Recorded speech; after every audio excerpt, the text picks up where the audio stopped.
All right, so we are live. So for those of you, and I know there's a few of you who tune in at 2, and I really appreciate it. And I'm so sorry that we're late today. I got kind of caught up in shooting something else that went over, and then Facebook doesn't let you reschedule like within 5 minutes. You have to like give it some time. So thank you so much for tuning in now. And I first want to say that I'm so happy to be here with my amazing guests. So with me today is INGRID SHAWN Rodriquez, and also Daniyel Jones. So Daniyel is calling in from Paris, and Ingrid, you're in Tampa, correct? Or no? St. Petersburg. Tampa Bay. St. Petersburg. Both of them have very different roles. So Daniyel being global, Ingrid being here in the States, and different companies, different types of brands. So I'm going to start off with my base question I ask everybody. So Ingrid, I'm going to start with you. So what brand do you work for? And then what are your responsibilities for that brand? Okay, so I work for Whistlepig Rye Whiskey. I am the senior steward of the Southeast. I cover the entire state of Florida, and my role is both sales and marketing. I'm more of a market manager, but also consumer facing and trade advocacy. Very nice. And Daniyel, yourself? Yeah, so I'm the global brand ambassador for the House of Angostura, which encompasses the full portfolio. So the bitters, the rum, and also the Amaro. So my role is really global. We have a lot of brand ambassadors around the world. So we have some local and national brand ambassadors. So whenever you see me in the market and we do have a local brand ambassador, it's really a collaboration where we're kind of making sure that we give that market, you know, a little bit more energy and emphasis. So this has been my role. So it is everything. I do not know the secret for the bitters, but I know a little bit enough to create some great masterclasses and share and educate on the full portfolio. Fantastic. So you both, the one thing you both have in common is you both have unusual stories of how you got the job, because they weren't the traditional ways of just like, oh, I saw the position and I interviewed for it and I sent my resume, and this was always something I was planning on doing. So Ingrid, I'm gonna start with you. So how did you become the whiskey steward? And we'll talk about why you guys are called stewards in a bit, because that's an unusual title, because it's an unusual story. So tell us the story. So I've been in construction for the majority of my life. But you're the first person, by the way, to ever have that as your starting line. It's like, I was in construction, you know, I just. It's actually how I start all my stuff. So I was working in restoration construction for about 17 years down here in Florida. I have a background in engineering, which moved me into construction. I am still a state certified general contractor. But I was getting bored, and I was dating someone at the time who was part of the United States Bartenders Guild, and I joined as an enthusiast, which was the best decision I ever made. And from that point, I have an inability to see chaos and not want to kind of like organize it and put structure in place. So I started working with the USBG locally on creating their Repeal Day conference. Because of that, I got invited to go to Camp Runamuck. At Camp Runamuck, I met Dave Pickerell. My joke behind that is I was sitting there doing payroll while everyone else was hanging out by the fire pit and doing shots of everything they can. And Dave walked over and was like, "What are you doing? Like, this is odd." And then we spent the rest of the night talking about like hexane gas and polymers while doing shots of Whistlepig. And R.I.P. Dave Pickerell. Like he knew that I was looking to make a move out of what I was doing. And he said, "I think you'd be great at selling whiskey." And I was like, "Yeah, no, I say no all the time. What are you talking about?" And he said no. So I think you'd be great. And a couple of years later, a position became available part-time in North Florida. He gave my resume, which had nothing to do with liquor whatsoever, to the team. And the team thought I had a great personality, hired me part-time. But every 6 months, I seemed to be moving away from construction and more into whiskey. And in October of 2017, I became full-time whiskey and part-time construction. And now I've been there for almost 5 years. And now I take over in Florida and pretty much handle a lot of the, I'm still the USBG national treasurer now. So I do a lot of that connections as well. Very, very nice. And such a different story. Like construction to exactly to whiskey. It does tell you a lot about like how just being in the right place going outside your normal, like whatever your career might be, and following other interests, right? And somehow it can lead to an entire different path. So in life, I do believe you should have multiple different interests in life, because you just don't know where it's going to go. And sometimes just something you're passionate about, you're like, oh, I really like this world. And then somebody just picks you up and it's like, hey, I think you'd be great at this. So Daniyel, you also have an interesting story of like what you were doing before and how you got to be the global brand ambassador. Well, actually just say how you got into that role first. Well, before I even start, just Ingrid, massive salute. I love the fact that the core of the why behind is your passion for it. And, I salute you on that. And, yeah, I think that's really the core of what really creates the success behind anything. So for me, I really started as, with that kind of picture perfect image of being a bartender that transitioned into a brand ambassador. However, for me, I'm from the Caribbean, the island of Trinidad and Tobago. Unless you say Angostura, you don't really know much about the island per se, unless you're into sports. We do have some great athletes and sportsmen and women. However, it's a small island. And, I'm the guy who people think just make pina coladas and rum punches. So we don't have a cocktail culture on the island. And to advance in bartending was very difficult because there were no cocktail bars.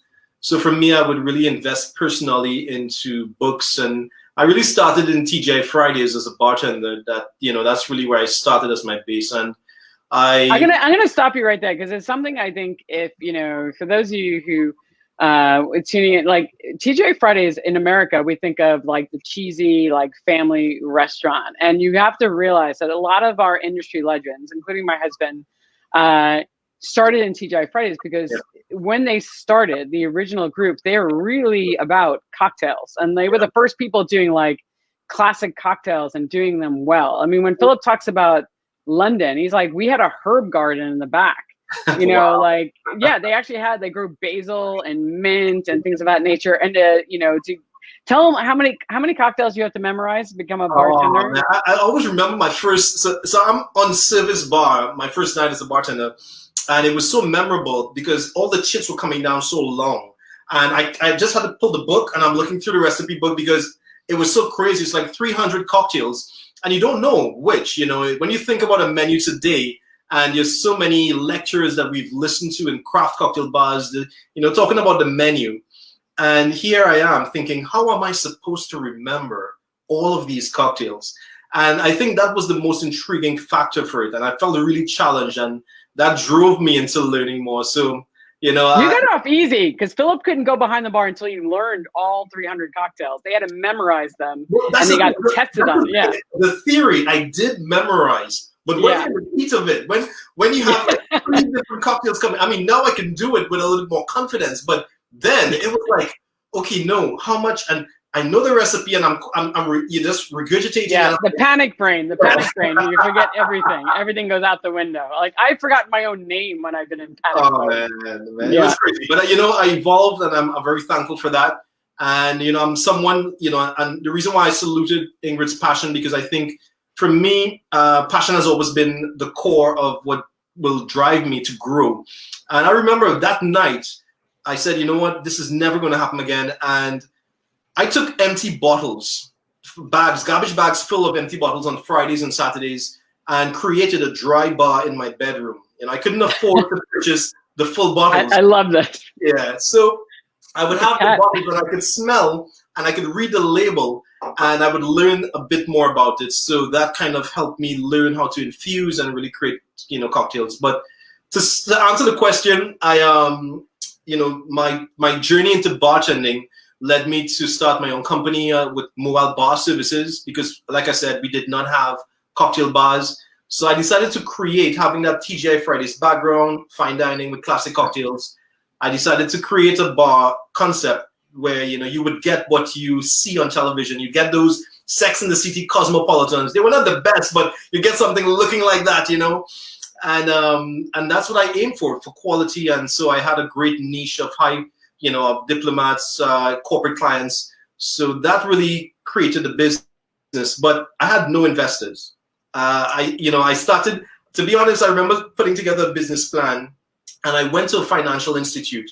And it took me 3 months to create it. And I always remember handing the teller my business plan. And she looked at it, and in 3 seconds, she slided back to me and said, no, we don't finance alcohol. And I just felt like everything just came crashing down. I remember walking away and almost, coming to tears. And I'm like, no, listen, you're a fighter. Let's find a solution here. And my solution was I started working odd jobs as a bartender, and I would borrow a bar spoon, a shaker, a ice scoop from different bartenders, and started doing odd jobs. And it created a business. And because I did not have investors, I used competitions to market the business. So I made it mandatory that everyone who worked with me, all the part-time bartenders, that they too competed.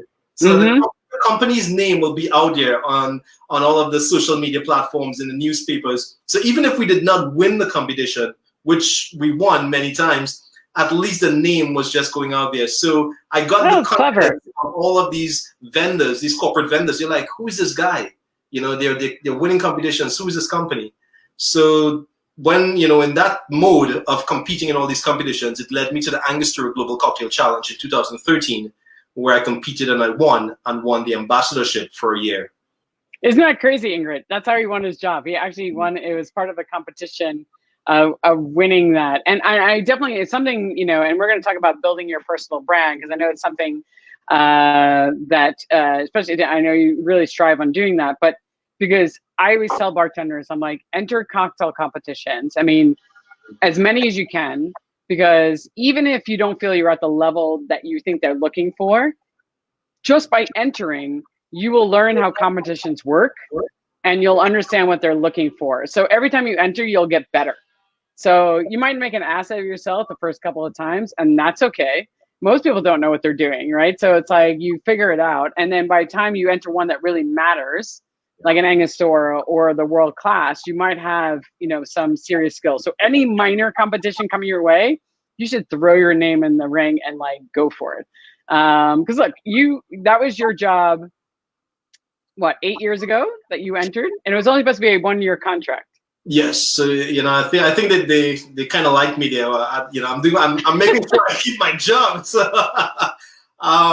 yes, in 2013 it was an ambassadorship for 1 year, and I've been with them since. And I think that's what I said. Passion for me. I love.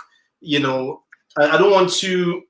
Every opportunity is a learning curve for me, because when I started, I'm a global brand ambassador, starting as a novice brand ambassador, and my role is global. So here I am going out there and diving into scenarios that really taught me. So I had a few bumps along the way, and for me, I've developed the thick skin to understand. Listen, part of learning is that what you call failure. I don't use the term failure. I don't use the term problems. I call them challenges. So I'm going to grow or I'm going to learn. And that has been a scenario. I think that's a great, and Ingrid, I know you had the same thing, because obviously you've never been a brand ambassador before when you took on the role. And I would love to hear your journey of how you started. You started part-time and then you moved to full-time, and then now you've changed your role completely. You're more of a market manager, even though your title hasn't changed, but it has changed a little bit. So, tell us about how you started, your part-time role and what your responsibilities were, and then how it moved into a full-time, and then it moved into this position you are in now. Ingrid, I can't hear you. There we go. I put it on mute because my cats were making a display. I saw them walking across. You will probably see all 4 of my cats at some point in time. They love this stuff. They want to see who I'm talking to. So when I was part-time, for the most part, I was bartender facing. It was about doing staff training, getting Whistle Pig into people's hands, more on the promo side of the life of a brand ambassador, definitely more marketing based.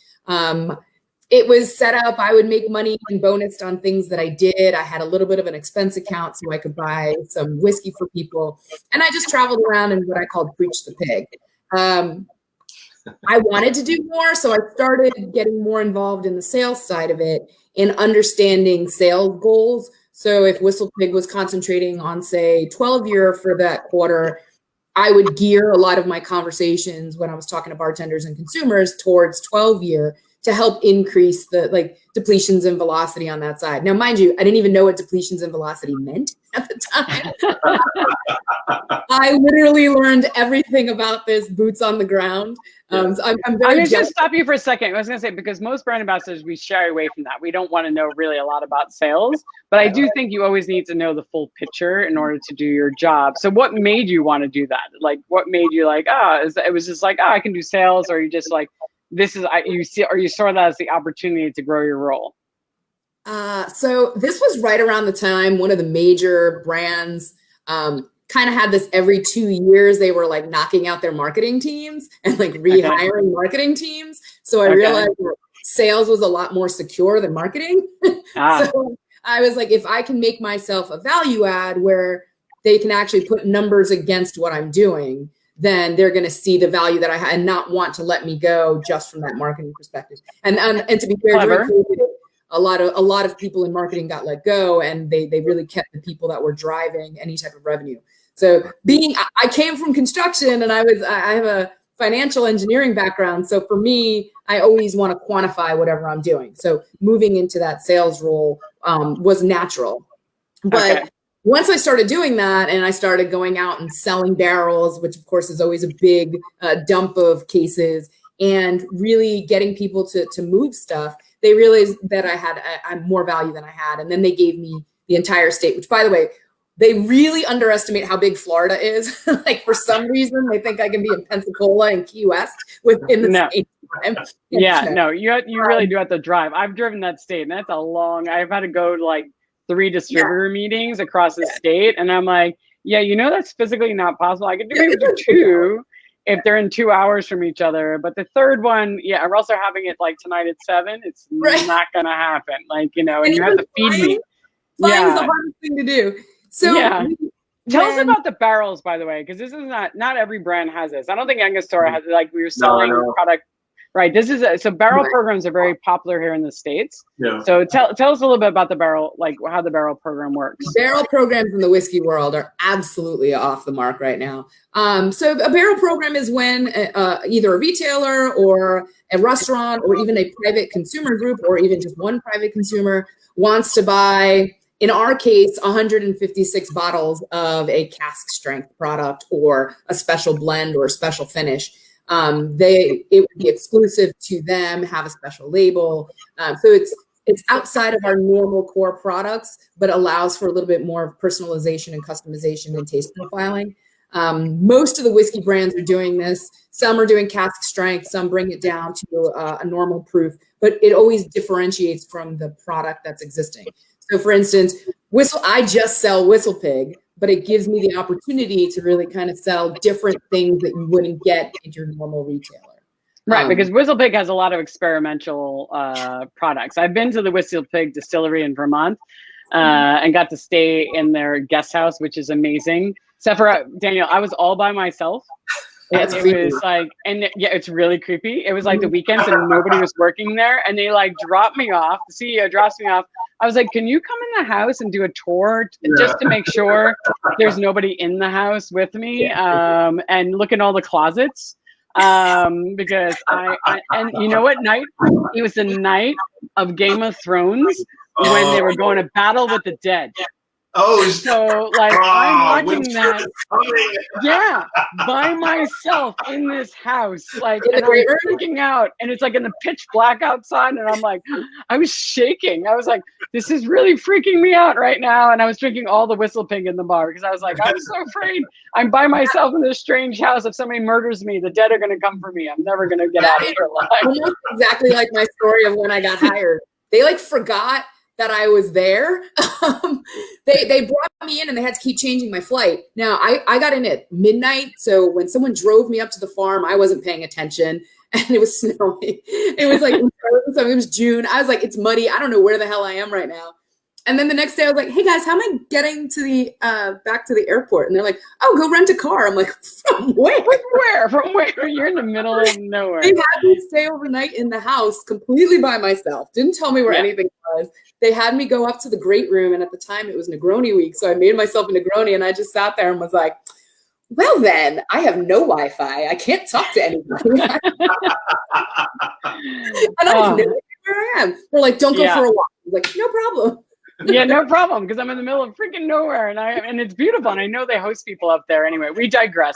So, so you sell the barrels, right? So that which is a big thing, right? So what happened was when I was part-time, they decided to bonus us on selling barrels, and I'm definitely one that likes to quantify what I'm doing, and I'm an overachiever. So I was like, yeah, let me go do this. So I wind up selling a couple, like about the third barrel in the state of Florida, and meeting a bunch of Whiskey Society guys who I have to give a big shout out to the Orlando Whiskey Society. They were the first group that allowed me to do a tasting. And I was super nervous because I didn't know anything about selling. I was like, I don't know if my personality is going to click. I still had a little bit of construction edginess going on. But they kind of let me talk through things and learn as I was going, and also helped me with my communication style. It's very different. That's awesome. People than construction people. Not right now, it's insane. But from there, Daniyel, do you remember your first presentation in the brand? Yeah, I do, because I got called out. You know, I'll tell you, I'm so intrigued. Please, I want Ingrid to finish. Okay, go ahead, Ingrid, finish that. Yeah, I'm really lucky that Dave Pickerel was my mentor, because he definitely walked me through whiskey profiles and all of that stuff. And now I have a very good palate. But back then I was like, I just drink whiskey, like whatever. So when they really started to see my value, whether it was in bartending, because I was still very, very actively involved in the USBG. At the time, I was still president of the Tampa chapter, and I was moving in, and I was the director of Repeal Day. I was moving into a director's role with the national accounts, but I was still pretty much an on-premise person. I was dealing with bartenders and bar managers and owners, and going into bars and trying to get cocktail placements and all of that. I wasn't really dealing with retail at all. Retail was a very, very small part of the WhistlePig business at the time. When I started, WhistlePig would have been considered a craft brand, and although we're still craft, we're much larger now than we were when I started. When I started, there was 30 employees, and now there's almost 100. Well, I think we're about 78 to 90 employees. Wow. Right now. And so we're still relatively small, but much, much bigger. All of the stewards were kind of all part-time, with a few that were full-time. I think there's still only about 15 of us nationwide. So we're not very, very big, but we cover a lot of area. But come COVID, they were like, you need to do retail. And I was like, I got to learn a whole new way of doing business. I didn't travel a lot. I have Crohn's disease, so I was immunodeficient. So I did a lot of work from sitting at my desk and doing Zoom calls and Zoom tastings and stuff like that. But what was it like going to retail? Like doing off-premise is a completely different world, and they are completely different buyers. And like, I could be honest, when I was working as a brand ambassador for Diageo, I used to have to do like off and on, and then eventually at one point I refused in 2 levels. I was like, listen, I go with the liquor store the buyer, and none of these people drink. Right. And they don't care what I have to say, because I'm not offering them a TV or anything else or incentives to buy my product. And then sometimes they would have me do a liquor store tasting. And I was like, do you know how much you pay me? Like, you're wasting, like, it's like my salary's worth so much. I'm like, you could get somebody, I could train somebody to be really awesome, and it would be totally worth their time. But I totally think it's obviously, definitely now, it's like it's a place where you need to spend money, but it's a very diverse, and the people you interact with are very different. So you have like the craft people who are really into what you're talking about. And then you have the people, it's just a business. They just open up. They don't care about what they're selling. It's just like, does it sell? I'll take it. I'm good. Again, coming from my background in construction, where I was doing construction management anyway, and always had to come up with budgets, and always had to look at numbers, and always had to look at costs. It was a big difference from talking to bartenders about making drinks and doing something cool, to then going like, all right, this is the most, like, how can you make the most value on your shelf? If you put this here, you're going to make X amount of profit. You must know your numbers, which is not as fun and cool as being like, what's the big Now it's like, I need you to do a 3K stack and get me X amount of dollars from it. So, and we don't have the ability to buy TVs. Like we don't pay to play. you know, it's also trying to get them to say, okay, yeah, you're about to bring in a $13,000 barrel. How can I help you move through that as quickly as possible? What's the value add? How can we, from a social media or from any type of media, or can we do a tasting on this? Do you guys have the ability to ship? Like learning all these nuances of retail, it just added value to me personally. Yeah, no, it's a skill set that most brand ambassadors do not have. Whenever I teach about off-prem, they're like, "Oh, yeah," and they don't want to have, but it's something that is interesting. So yeah, you have put yourself, and now you're more of a market manager. Because I said, you tell me your role, I'm like, that's a market manager, because you deal directly with the distributor and set pricing and talk about those things, which is a market manager role. But so you went like, and literally just learning on the job.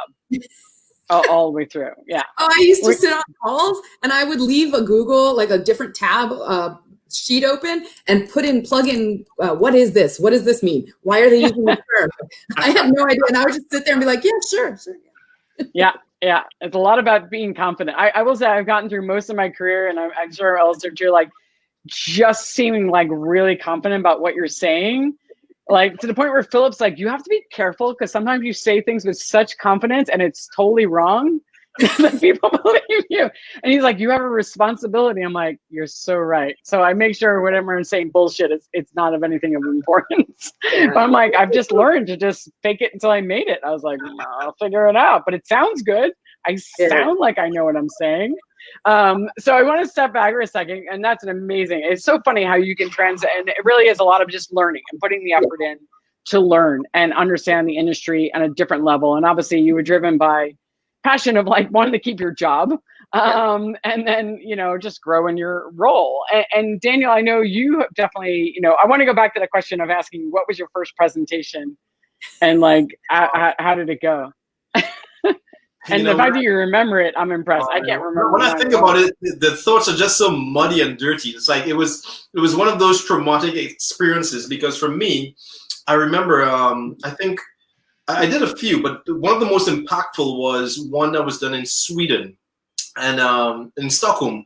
And I remember getting there, but you know, when I landed, I just had like literally like 2 hours to get ready and then go down to do the presentation. And you know, I'm doing the presentation, it's going good. You know, I'm just, at this point, I'm more focused in terms of what am I saying? You know, they've given me a sales, you know, selling points with their sales sheets. And I'm like, okay, I'm just regurgitating. Right. And this is when, you know, I'm learning, you know, so I have not really immersed myself into creating a unique style and understanding the brand to that point where I can speak with authority. I'm just stating what the marketing team has given to me. So there I am, and some Russian guys stopped me, and they you know, this was a Q&A, and they said, you know, they asked me, Ian, big up yourself, brother. So they asked me, hello, Ian. So I remember I was talking about Angostura aromatic bitters, and then one of them was like, you know, I said, you know, we've been, you know, we've been the pioneers in the elixir transitioning into cocktails. And they were like, you know, no, that is not true. Abbott's was the first bitters. But like you just said, you know, some people say things, you know, with such confidence, and they said it with such confidence. In that moment, I was stoked. I was like, but, you know, and I'm like, okay, what to do? You know, what to say? And I always remember fumbling with my words, and you know, it was not a pleasant experience, you know, battling with these guys, because they were headstrong. And you know, the truth is, they were wrong. You know, and they were wrong. Yeah. But it is hard, because when people say with confidence and you're not sure yet because you haven't memorized all the information and you don't have all the backstories, you're like, oh fuck, did I say that wrong? And maybe they're right, because they seem so confident when they say it. Again, saying things with confidence. You can convince a lot of people, like when you say things in the right way. So I always felt like, I'm like, just speak with confidence, and as long, especially consumers, because they don't know. My consumers are great. Yeah, you'd be surprised. You can get called out from some consumers. Yeah, I definitely have gotten some consumers like call out, and I've had to explain things. So I will say, like, okay, so you both have very different roles. So of being a brand ambassador. So I would love it, Daniyel. I'm gonna start with you. So what do you feel like? As a brand ambassador, what is your like role? Like you are to what to the company? Yeah, so for me, I'm a marketing tool for the company, and this is what I see, and I acknowledge that. You know, at one time there is this image, this fantasy that bartenders have. Okay, I either open my bar. This is the very simple version of it. I open my bar, or I become a brand ambassador. You know, it's like those are the only two steps beyond being a bartender. And you know, I think I was in that position for some time. But for me, because I was from the island, being a brand ambassador was not a thing, to be honest with you. You know, for me, it was just about when I won the competition, no one knew that, you know, to be honest with you, if I'm to share the backstory of it, I was literally robbed. You know, it was a big heist. It was like the Italian Job. 5 guys pulled up into my warehouse with, you know, with guns and everything, and they took everything, you know. Are you serious? I'm so serious. In Trinidad. In Trinidad, this was the Christmas period where it's really busy with all these Christmas parties. So my warehouse was fully stocked. And you know, the scary part of it was that the police was involved. So it's like, I don't even have anyone to go to. And this was a moment, a pivoting moment, because I was in a hole. You know, I had creditors to pay. So I'm trying to recover, because at this point you're like, okay, you should just give up. There's no way you can come back out of this. And I was in a hole of, let's say, average $10,000 US. Wow. Like, okay, what do I do? And and to be honest with you, the prize for winning the AGC competition, the Angostura Global Cocktail Challenge, was $10,000 US. Wow. No one knew that. That was my motivation to save my company. I was not trying to Sorry, it's not funny, but that is very bad. Yeah, I mean, no one knows this to this day. I was working. So normally when the bartenders come in from around the world, they had like 12 bartenders from India, Australia, Russia, you name it. They all come in and you host them for a week. So they go to all these nice events, cultural gatherings. They've stayed up in the hotels. I had a hotel room and it was empty for the entire week because I'm out working. It's carnival time. And the night before the competition, I got into the hotel and I'm just practicing. I'm literally, the biggest bottle was full with water. And there I am dashing with water. And the room started getting so dizzy because I was working and I was up late. And wow. I remember going to the competition and, you know, and my aim was I need to be able to win this because this is the only way I could save my company. And, you know, so for me, being a brand ambassador was the result of dedication and passion. And this is why I love that word passion. But I always feel like it has to have a vision to really connect, for it to be able to have some direction. Mm-hmm. So for, you know, to answer the question, I think, you know, going into that direction of being a brand ambassador, you know, it really taught me a lot in terms of what I need to do and some of the assets I need to gain along the way. So like we're definitely going to talk about, I'm going to intro you because we're going to talk about what I know you've done a lot of education and things you've done, but because there's so much, which is really impressive. And I love the fact that, like you said to me yesterday when we were talking, you know, I look at myself, I am a marketing tool. And yeah. I think it's important. And it's the reason I was talking, because a lot of brands, and Ingrid has a different role. She's kind of like, she has a dual role, because smaller companies, I think, have to have salespeople on the ground. Where you're working for a larger company, they can afford to have a marketing tool in there, where your job literally is just to spread the love of Angostura, to get people to know it, to educate them. Yeah. Everything. So like you said, so I'm a marketing tool, so I know that, okay, I have to be able to be a good bartender, creative, know the trends. I have to be able to sell. I have to be a salesperson. So I have to be able to entice you so much that I may not be able to, like with Ingrid, be able to see the tangible results, you know, but, you know, it's not quantified immediately, but I know that I left you with some impact that's going to result in turnover in that market. So, yeah. You know, it's always about that, you know, and also, you know, understanding that you're a salesperson, you're a public speaker, and understanding how to network, because as a brand ambassador, it's social networking, but the engagement is also live. Yeah. You have to connect. You have to know how to connect. It's about personalities, you know. So that's where people think it's all about this star-studded image of, yeah, you just being a celebrity and taking photos. But truth be told, you know, when you stand in front of bartenders, they could be the most ignorant assholes out there. If you see them, like, you know, because how can I tell you how to make a cocktail better when you are so good. Yeah, no, You know, and sometimes you can't. I think it is, but networking is big, and having that personality. As something I read the other day was like, think about the person. If you didn't want to spend 2 hours with them in an airport, like you probably won't be like. That means you have a good enough personality. I want to spend 2 hours with you sitting in an airport while I'm waiting for my plane to leave. And I'll be honest with you, and I could probably spend like days with you in an airport just being entertained. Same with Ingrid, because I think entertainment is part of it. It's being able to engage, and I think some brands don't value that as much, and understanding like what a brand ambassador's role is, because it is networking, it is about selling, it is about getting people, enticing them enough to want your brand. So you're a marketing tool as well as sales. And as you said, you don't do direct sales, you're not doing case deals, but you left them with an impact. And I'm sure if they went around all your accounts around the world, they would probably see sales numbers change because of where you went. And yes, trust me, you never want to have to do that report, because I've had to do it once and it was terrible. but I will say though that mindset is important. Yeah. I may not be doing it as in depth as Ingrid is, but I have the mindset of a salesman. And when I go into a room, I have to sell the product. Yeah. And so it's not just about I just have to look as good. I have to make sure the photos are great. No, I have to sell the product. So Right. that is that mindset is very important.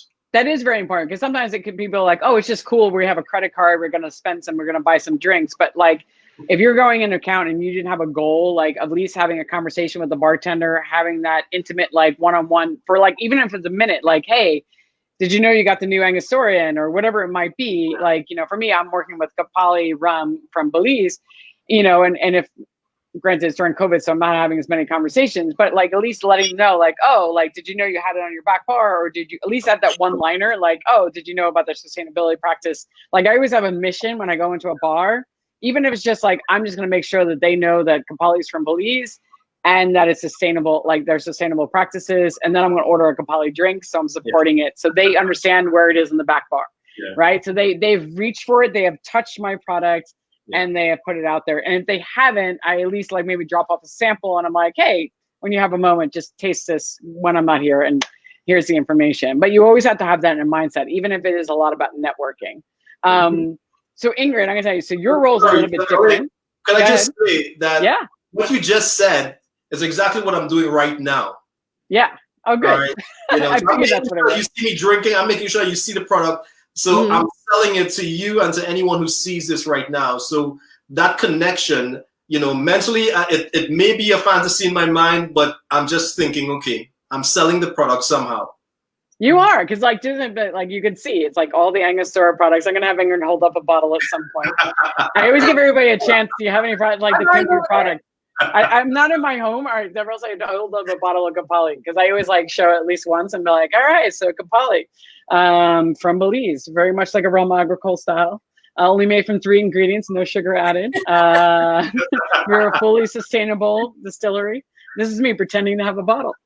My bar is a little further away because my cats like to jump on everything behind me when I'm talking. So that'd be good. That'd be a big clatter. So Ingrid, your role is very different. You look at it. So Daniyel's like, it's a marketing tool and a sales tool.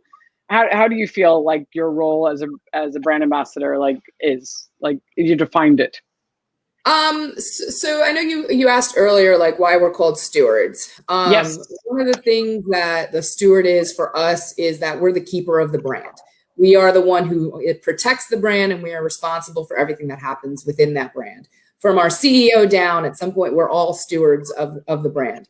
And our roles are pretty much multifaceted. Like even people that are on our bottling line get a small expense account to help sell our brand wherever they are, whenever they're somewhere. We don't really extract ourselves from being Whistle Pig stewards just because we're somewhere out of state or somewhere else. We understand that we represent them wherever we go, which can get me in trouble sometimes. But I think that's a role. I think that's a great lesson. It's like, if you're a brand ambassador, you are always on. Like you have to be on, like you really do. You can't just suddenly get really stupid drunk in somebody's bar that if they know who you are and where you work for, somebody's you don't want to be taking Facebook pictures or things that are going to get you in trouble, because your brand's going to see that and you're probably not going to have a job. So yeah, you're always representing. But But so, I mean, I've always considered myself both sales and marketing. And oftentimes, no offense, we check out other brand ambassadors and what they're doing. And we're like, hey, this is a really good idea. Like, this is maybe something we should emulate, or this is something that we should modify and use within our own scope of culture. I think brand culture is also very important with whatever you're doing. Your brand will tell you what your role really turns out to be, because you can get hired as one thing, and then you start realizing that based on terminology that other brands may use, like we don't use market manager. Even the guy that covers the entire East is called Chief of the East. So our titles may be different, but the roles may be comparable to something in other houses. Yeah, we like to have fun. I think we used to have lieutenants, but that predated me. It's and really it's because Dave was in the Army, right? He graduated from West Point. Yeah, Dave was West Point. Yeah, Dave was military. And we used to just hire, a lot of the people that we hired were post-military people, more on the officer side, very well polished. I don't know how I came aboard. I was not polished. I think something that's really important too, and touching off of what Daniyel said, is authenticity is very important.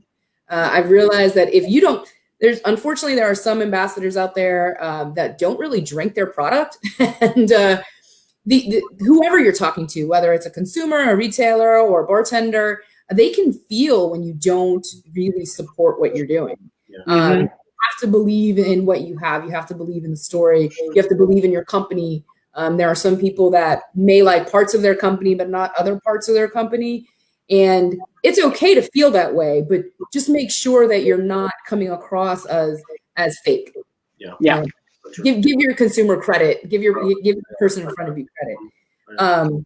When Dave passed away for us, it was like a big learning curve about learning how to deal with mourning while also still trying to keep the brand alive in people's minds, and then moving past that, like realizing that WhistlePig wasn't just about a man, and it's about the product and about the entirety of the story and where we're going from there.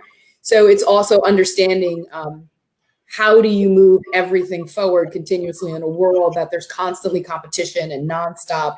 And I personally feel that a lot of that is the connection. Like, people feel connected to a brand when they feel connected to the person that's selling or in front of them. That is key. Yeah. It is really key. You have to. It has. I used to say when I worked with Diageo, and I to this day I have this philosophy. Like, brands have approached me, and the first thing I say is, "Send me your brand. I'll taste it. If I don't like it, you don't want me." I was like, it will show all over my face. Like, I am very transparent. It's very, you know what I'm thinking all the time. It's like, if I'm unhappy, it's like, I'm not yet. So if I don't like something, and I think that is very true. I think there's also, and I would just like digress about what we're going to do. So sales, loving your product, liking the company you work for. I mean, obviously there's always stress points about every company you work for. Daniyel, you and I kind of talked about it, and I'm sure everybody has, like, it's more just putting a reality out there of sometimes like what the brand entails and what the brand ambassador role entails, because sometimes you're not involved in every decision. Yeah. As important as you believe your role is, and you are probably the most in touch with what is going on in the marketplace. Yeah. The reality is that your brand team might not ask you, like, they might come up with a new product, or they might come up with something else, and you were never even consulted. And you're like, okay, so that happened. And Daniyel, I know you've experienced this in some ways, but you have a very positive attitude. So, and you've been kind of like, you worked through that. Mm-hmm. So tell me a little bit how you feel about the role. I don't want you to call it your company, but like just how, like, some realities of the job. Yeah. You know, there's a picture perfect image of what the role is as a brand ambassador. And because it's like Instagram versus reality, and that's just the truth behind it. Now, what I will say is that I have acknowledged my role for what it is. I'm a marketing tool. So as a marketing tool, I understand when I see that there is no there's not that strong of a communication with the blenders, the master distiller, and the marketing team. You may have someone coming out from pharmaceuticals or food going into marketing, and, you know, I love the brand. One of my favorite people in the House of Angostura is the master distiller, you know, John Georges. You know, he was been my mentor for a long time. Just I would look at his every move and listen to his voice, you know, like as if I'm trying to get it into my subconscious, because, you know, he's so talented. And I will say that I've learned and I've seen where the disparities are. So the marketing team is focused on ensuring that there's brand identity, and this is translated into turnover. The blenders are putting some passion and their heart into understanding the blend, into crafting the greatest product they could in this moment. So for me, I'm now the voice and the hands that reach the trade, that can touch some of the consumers out there. So, you know, for me, I'm not, you know, it's very, you can get a bit egotistical when you see, okay, there is, you know, I'm not included on the table for the discussion. I know about infused. I could give some really good insights into, you know, new creations and what's trending. You know, I'm the guy they should speak to, but I don't see it like that. I'm very thankful, and I focus. You know, I was telling you that, you know, there's a saying that Steve Harvey said. He said, life is 10% of what happens to you, 90% of what you do. So I always focus on, okay, what do I need to do? I'm a marketing tool. Let me focus on what I need to do. So when the product has arrived in my hands, okay, then I need to make sure that I can deliver A-class presentations. I can educate and I can sell the product. So that has always been my focus, as opposed to focusing on the negatives. And, you know, in any scenario, you know, it's not always going to be picture perfect. So kind of, you know, for me, I work with a philosophy. So I'm bulletproof to these things now. So, you know, the new products will come out, and yes, I will eventually know, you know, because there's this belief that people think they've associated me so much with the brand that they think I'm making Angostura bitters in my kitchen, you know. And, you know, and I'm thankful for that opportunity where I've been able to really connect with the brand and create that connection out there with the brand. But I will say that I love the fact that I'm able to just focus on my role. So when the brand reaches into my hand, I don't have to focus on what did they talk, you know, what was the discussion on the labeling, because it's a long process. You know, the labeling, the bottling, what color to choose, you know, what you know, alcohol, what ABV, you know, there's so many different elements. And so for me, I focus on my role. My role is I get the product. What do I say to the bartenders? How do I translate the message? Do I, you know, how can I sell the product to these guys? The consumers are different, so how do I do that to them? You know, and you know, you mentioned earlier going into, you know, liquor stores and having to deal with, you know, I've been in so many different roles. I'll tell you, I would go into a market. You know, when someone goes to a bar and they say, make me something special. The menu is there. It took a whole year to create this, but they say, make me something special. I would go into a market and it's the same thing. And I always tell you, the bartender has always been the unofficial brand ambassador. Long ago, the brands would dress the brands to impress the bartenders. And now it's an official role as a brand ambassador that you're being able, that you can be paid for as a role. However, you know, this understanding of the role is important. So I would go into a market and they would say, hey, they would want me to just make magic. So they would send me to everyone, you know, and it's okay. I see it positively. So I get to have a conversation with you. It's the first time I'm meeting Ingrid, and I'm delightful. You know, I know Whistle Pig, but it's been a while. I can't say, you know, I remember having some Whistle Pig in London some time ago. And because of who Ingrid is, I feel I'm impressed by the brand. She has not spoken about the characteristics of Whistle Pig, but because you just want to drink it because it's Ingrid. It's like, that's it. You know? It's like I want to drink Angostura because it's Daniyel. And the bartender, as you said, the bartenders are the brand. They are the brand ambassadors for their bar, and many of us go to the bar because of the bartender, because they are the brand ambassadors. Unfortunately, right now we don't have that same interaction as we did, and look forward to when it comes back. I wanted to, Ingrid, before you said, so you switched. We talked about off premise already. You know, we talked about. So Ingrid, do you have any, like, I will say, well, we were talking about frustration sometimes, or just understanding, like, your role might not be exactly what you think it is. And I understand, like, you know, like sometimes you're not in the room helping make a decision of the final product. And you have to realize that there is an entire marketing team, and and agency, and this is how they roll. And I do believe it's important you should understand how they work. That you should ask to be in the room, like every once in a while, be like, hey, can I just sit in a meeting with you to understand like how you're making your brand plans for the year, so I can know what to focus on. Kind of like you found out, Ingrid, about the distributor and the pricing. I think the brand team is also really important. And if you're a brand person listening to this, like you should have brand ambassadors in your room, because they are on the street every day, and you'll probably get some insights you weren't even aware of, that you're paying probably tens of thousands of dollars to get, and you already are paying this person, and they'd be glad to share. But for yourself, like it's a smaller company. So do you get to be in the room? Like when they're coming up there's a lot of innovations happen at WhistlePig. Like what part do you get to get involved in, and what part do you like, it's okay, this is my role? WhistlePig has changed tremendously over the last few years. We didn't really have a marketing department until recently, and then COVID hit.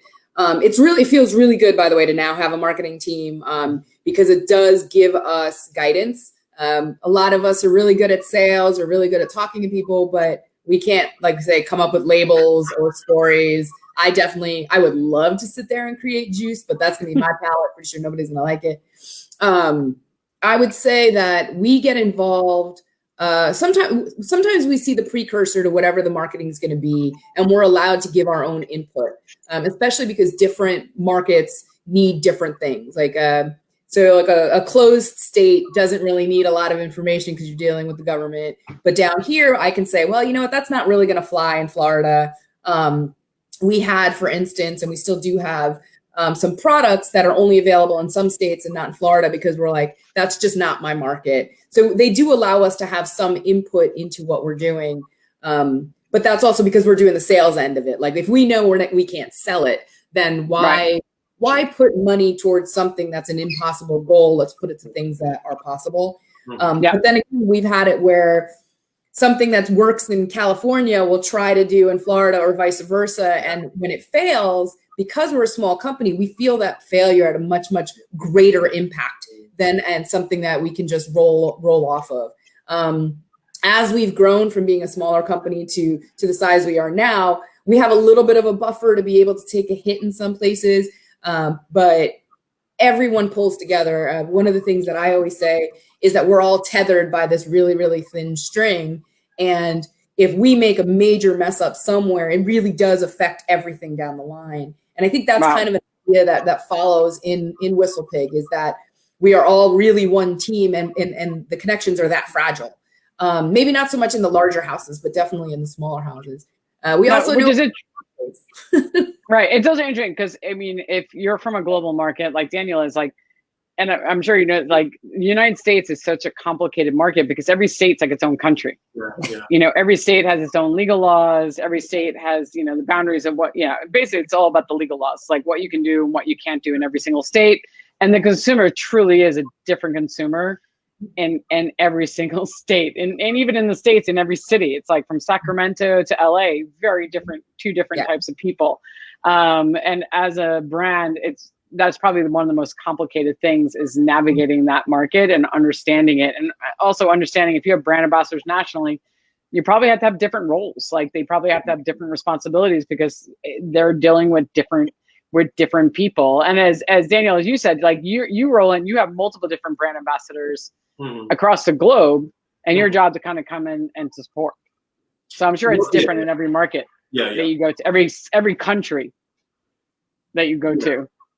So yes, like you just said, it's different in certain markets. Like, you know, I will tell you, when I go to the US market, it's a lot of retail outlets, you know, I would go to, as opposed to, let's say, bar events or you know, seminars, stuff like that. So, you know, as the role comes, I just go. I go and I just adjust. And that's one of the things that's very key in being a brand ambassador. That ability to adapt is important. If you're not flexible, if you cannot adapt to the environment, you walk into a room and, you know, to do a seminar, saying, okay, we need you to do a master class.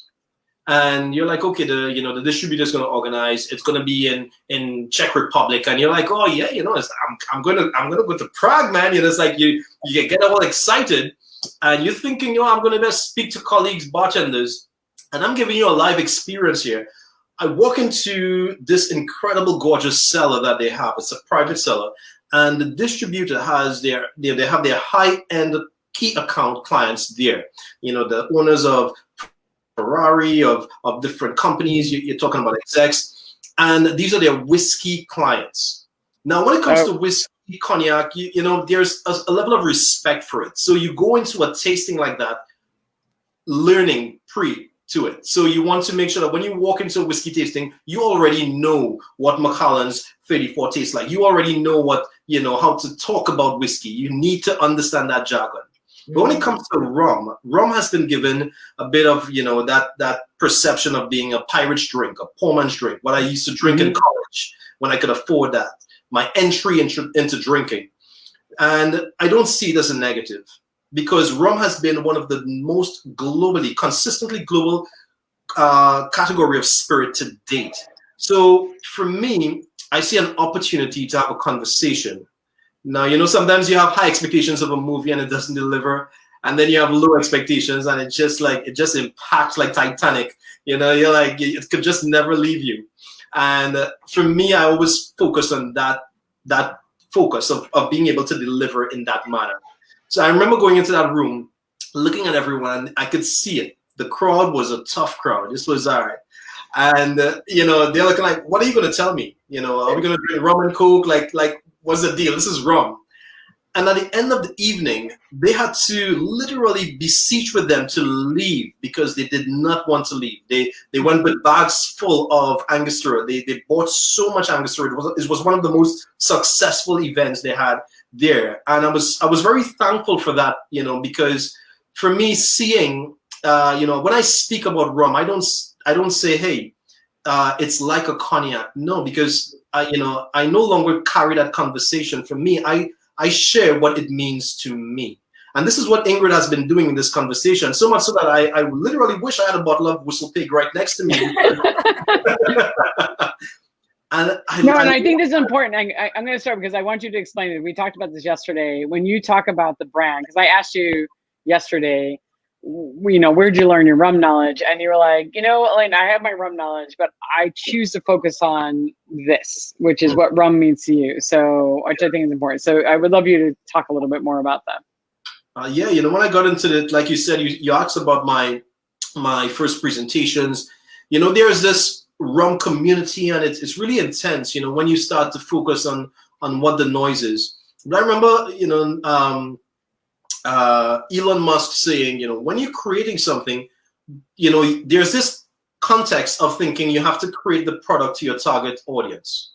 And that is understood, and that has some merit to it. But we are in a new era where you really now have to create the product with the value first. You bring that value, and that value comes from your uniqueness and your authenticity. So for me, I started listening. I would look at Ian Burrell's every move, you know, and I'm looking at all of these people who are doing such great work with rum. I'm like, okay, what are they saying? How to say it? What do people want to hear about? Yes, Ian. and then I realized, you know what?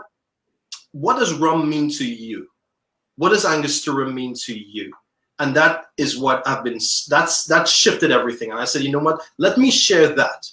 And that has been the focus for me, because Elaine, I will drink whatever you recommend because I like you. You know, I want you to tell me, you know, before you can tell me, I want to know about production. It's a nice reference to know that there is integrity in the product. But you know what? Tell me why you like the product. this is it. So you know, I think, you know, Ingrid, you did mention that earlier. As a brand ambassador, you're not going to love everything about the product. There may be some facets that you would not, you know, not appreciate and not be happy with. But I say this, you know, take the 5%, take the 1% that you like, and use that as your focus, and, you know, let that be your conversation. No, I think, and that's probably what you did with that room full of Ferrari and corporate owners. Like, yeah, to talk about, well, I just lost an earbud somewhere. You guys can still hear me? Because my earbud just went flying. Okay, great. And so Ingrid, because I'm sure you work on multiple different products, and I'm sure there's not everything you love, right? Like, you know, There's clearly honest, some there are some that I don't love, and I'm like, so I think to Daniel's point, finding the positive note. Does that make sense to you? Yeah. Well, so you can tell everything.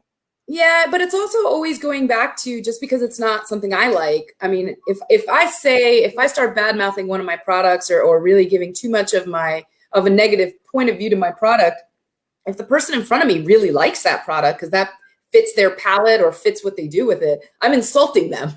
And yes. I try to do my best to not insult people on things that they like personally. Always a good point of view.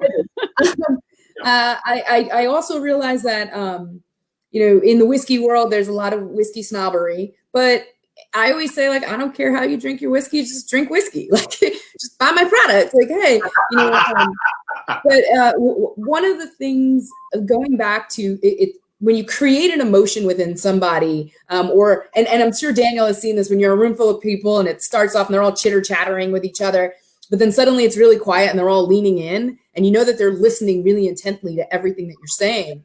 You realize that you've captured people in that moment, and they're going to remember that moment. So one of the things that I always talk about WhistlePig and about drinking and to bartenders is that you never know what's going on in that person's life that's across from you, and you're imparting knowledge, or you're imparting, like, there's some sort of experience that's occurring that your whiskey and you are now part of that experience. So you can create this longevity in the life of what you've taught them, because the next time they pick up a bottle of WhistlePig or they get a cocktail made with piggyback, they remember what I told them, and they'll probably say, hey, I learned this about this spirit. And now all of a sudden they're telling somebody who's telling somebody who's telling someone, they're getting it as gifts because they really like it.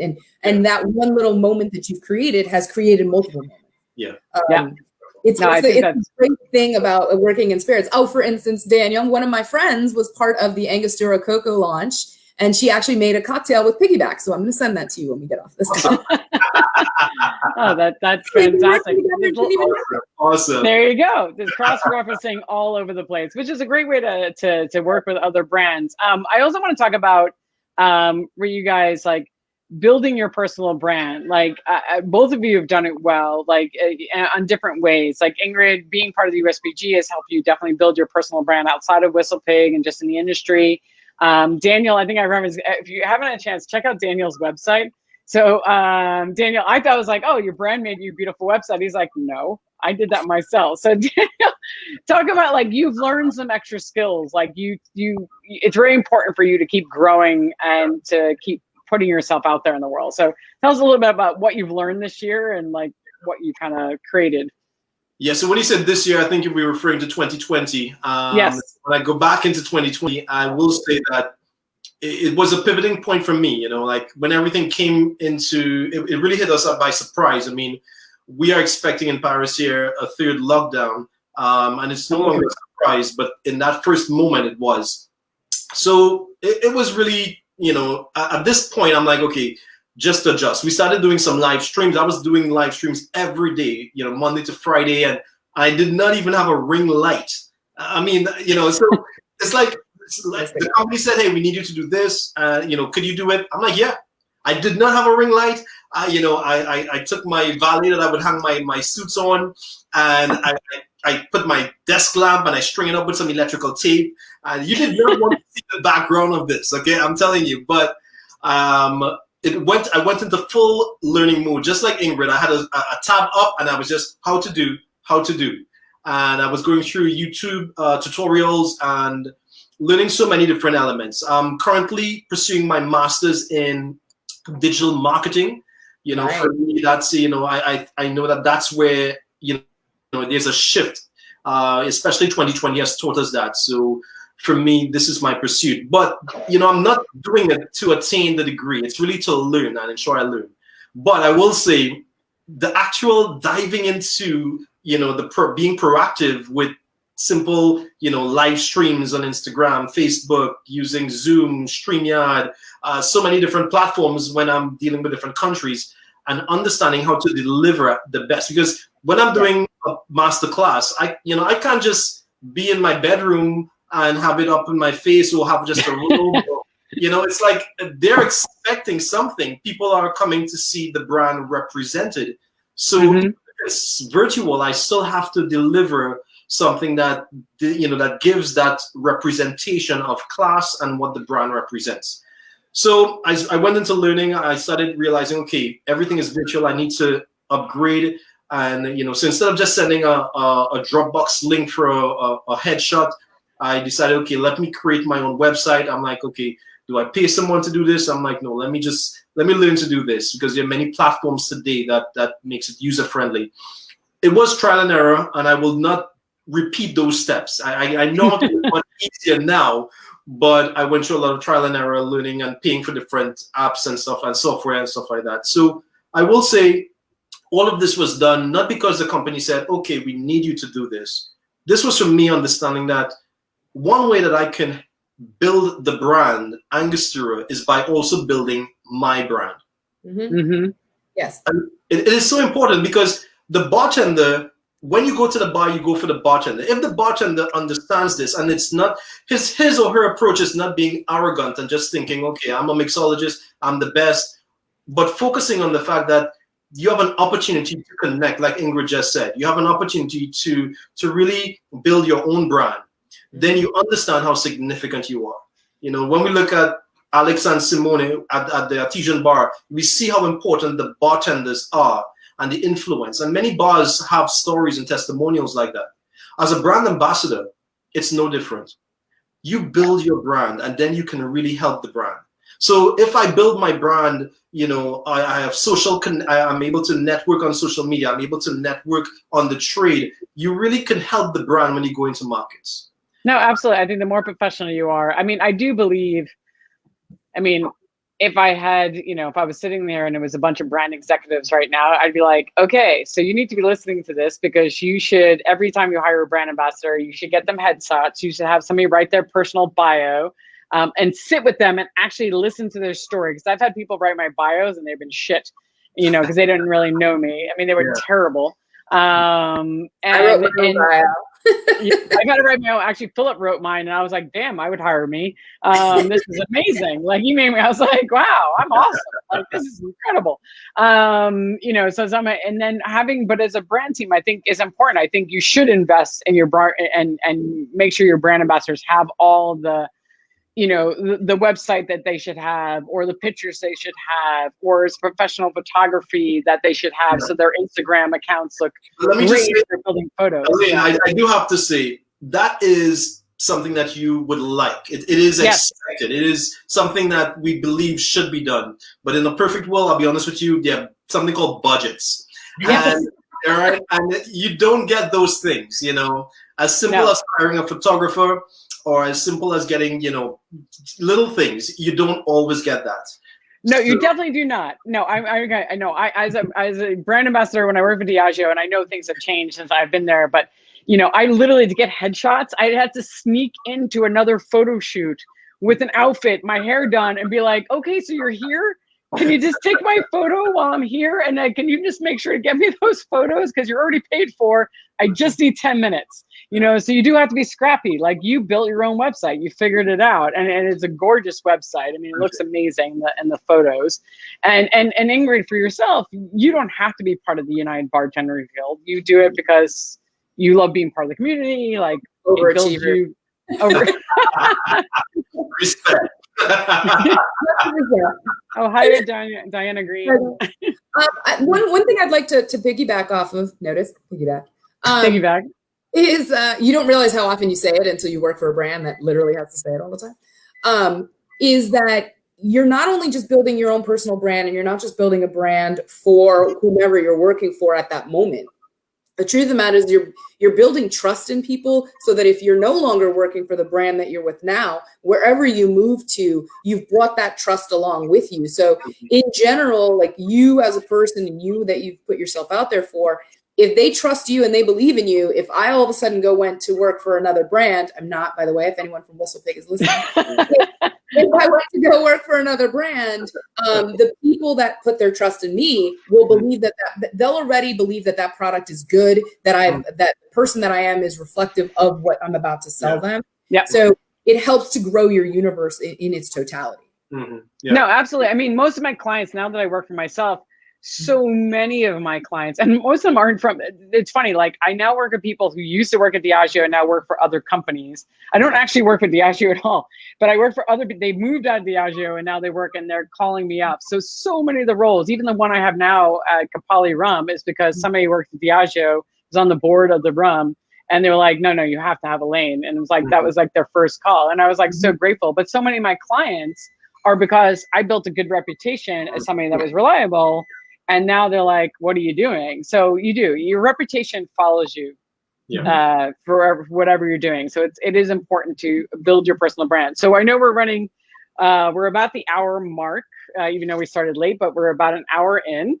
Daniyel, what are you pouring yourself there? That looks very fancy. It came out of a nice decanter. I'm like, now you're making me jealous. Yeah, this is my personal stuff. So I normally have the Angostura 1824. So I love it with my cigars. Yeah. So because of traveling, I don't smoke my cigars, the full cigars. I normally smoke my cigars in pipes. It's not traditional, but it's practical, and I love the feel of the pipe, and I put the cigars inside. So yeah. Nice. Very nice. Very nice. So I was gonna say, so now that we're kind of wrapping up, I always like to wrap up with like, what are some core lessons that you have learned as a brand ambassador that you would like to pass on to maybe newbies, like people who have only been doing it for a little bit? If you had some like lessons, you want to just be like, all right, either don't do this or make sure you do this, like one or two things. Excuse me. Ingrid, why don't you start? Well, so if you're going to burn a bridge, know you're burning multiple bridges. Ouch. You never know who's connected to who. Again, that goes back to people liking you personally. Learn about your competitors, not in a bad way. Like I always say, the sandbox is big enough for all of us to fit, but you just have to be able to differentiate yourself. If you don't know about your competition, you don't know what it tastes like, then you really can't speak educatingly on what you're trying to do. Don't badmouth other brands. You never know if you're going to work for them or they're going to own you. Yeah. Except flavored whiskey, I make fun of. I'm just saying. Yeah, that's it. But you also, the fact going back to, you said you might insult the person sitting in front of you, because that might be their favorite brand. You don't know. So yeah. And then make sure you know where you want to go in your life. Like, don't just take the job because you think it's cool and it's hip and now you have a budget. Understand that company is putting an investment in you. And if you don't have the goal of taking that further, be honest about that. Be honest about whether it's you want to open a bar or you want to do something, because everybody needs to work together in this. And if they hire you and spend a lot of money behind you, and then all of a sudden you leave without, and you've always wanted to, it's a little bit unfair. And again, that goes back to your personal trust, and that brand will not trust you. And that actually plays out as well. No, I think, and also having a goal every time, and I know we talked about it as well, and Ingrid, like when you start a job, I mean, it can change every year, but having a goal, like I believe in, like literally, I set a goal for a day today. I set a goal for the week. I set a goal for the month, and then I have a year. But like when I was in the company, I was like, okay, I know by the end of this year, I want to know. I want to be like the person that is like the chosen speaker for this topic, or I want to become a whiskey, whatever it is. Like I want to learn, I want to be a rum expert, like by the end of this year. So it will dictate what things I say yes to. It's like, oh, there's a rum education course, rather than, oh, there's a whiskey course. Well, no, I know I do like whiskey, but like I really want to focus on the rum right now. So it's going to take my direction. I'm going to spend my time focusing on that. So it does give you direction in life, which I think is really important. And Daniyel, for yourself? I'm going to piggyback on Ingrid and just, when it comes to brand, when you're a strong leader, you create disciples. You make the people around you stronger. When you're a weak person, you try to pull down everyone around you. So you find that if a brand is weak, you're going to be belittling and trying to talk ill about other brands. So it's not a good plan of action to speak negatively about brands. That's the piggyback I want to hit on. For me, I will say I would leave with, be the purple cow. There's a story of the purple cow. You pass a field of cows, and all the cows look the same. So you don't remember any of those cows. But if you saw a purple cow, you will remember that cow. Mm-hmm. And to be able to be a purple cow, you have to have a vision for yourself, like you guys said. And that's another piggyback there. Having a vision for yourself as a bartender is very important, because some bartenders are gifted when it comes to understanding flavors and creating cocktail menus. Some bartenders are great with networking and socializing. Some bartenders are great comprehensively in having an entrepreneurship mindset, so they know how to run a business. So if you just have the gift of one, focus on that. That means if you're an entrepreneur, then say, open a bar. Being a brand ambassador may not be the path for you. Mm-hmm. So there is more to just being a bartender and having a bar or being a brand ambassador. Look at your gift and use that gift that you have. But to be able to do that, like you said, Elaine, having a vision allows you to create those goals. Because when you know where you want to go, you're going to create the steps that are needed to get there. Absolutely. And the universe delivers. Like when you put it out there in the world, it's amazing. When you just say, this is what I'm focused on this year.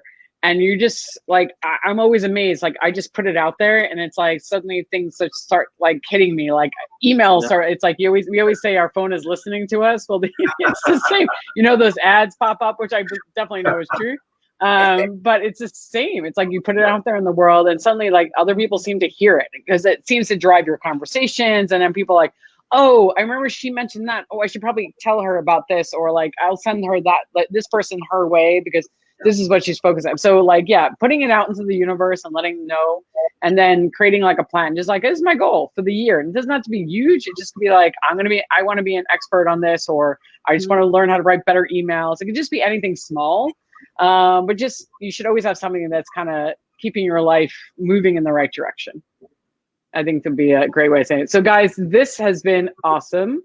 And again, sorry for the late start. So thank you all for being patient, and for all of you who joined us, thank you so much for all your comments. This is recorded, so it will be on the Facebook page for the next like 15 days, and it goes up on my website. So yeah, so this is Celebrate the Brand Ambassador with Ingrid and Daniyel. So thank you both for being here. Really appreciate it. Learned a lot. Sorry, Elaine, thank you so much. I appreciate the opportunity. What you're doing is incredible. Keep up the great work. I mean, for me, this, I think this is needed. So thank you. Ingrid, it was a pleasure to meet you. Listen to me. Hands down, daiquiris on me when next we meet. All right, your partner, it's really inspiring. And I think the people around you are lucky to have you, in that company. So guys, I want to say thank you so much from the House of Angostura. It was a pleasure, Elaine. Thank you so much for the invitation. Thank you. Thank you so much. And you're welcome. And thank you, Julio. And trying to clean up my setup. You totally schooled me on that setup. I got to figure out how to make that happen. I know. It's beautiful, right? It's like the perfect brand setup. Pretty sure my brain's going to be bam. You did good. Bye, guys. Be good. Bye.